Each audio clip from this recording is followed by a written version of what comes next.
I am confused. Being philosophically consistent and being a very honest person, I'm sure you can tell me where God came from.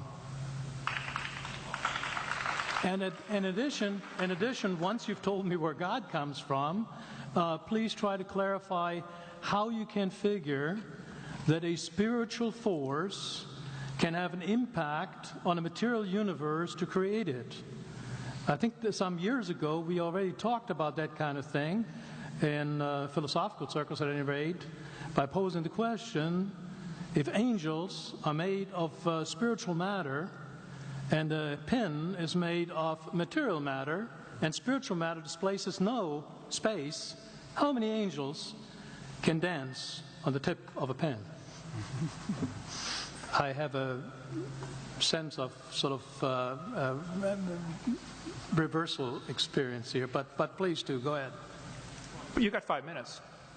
Now, I just want to know which question. That's all right. You may take the rest of the minutes. We're supposed to do one question at a time. Which one would you like?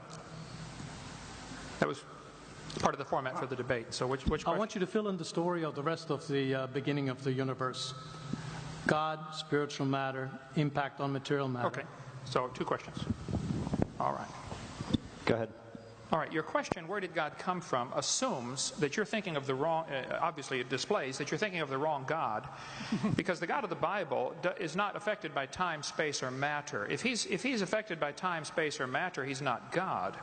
Time, space, and matter is what we call a continuum. All of them have to come into existence at the same instant, because if there were matter but no space, where would you put it?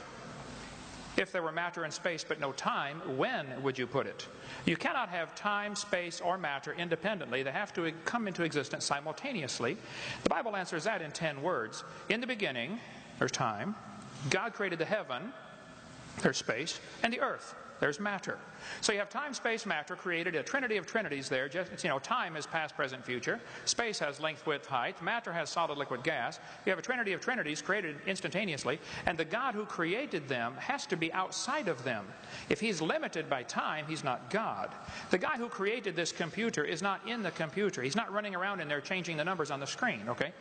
The God who created this universe is outside of the universe. He's above it, beyond it, in it, through it. He's unaffected by it.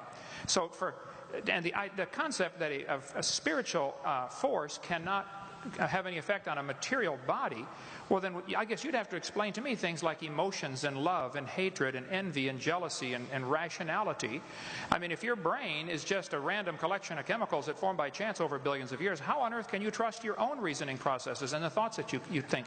Okay, so your question, where did God come from, is assuming a limited God. And that's your problem. The God that I worship is not limited by time, space, or matter. If I could fit the infinite God in my 3-pound brain, he would not be worth worshiping, that's for certain. So that's the God that I worship. Thank you.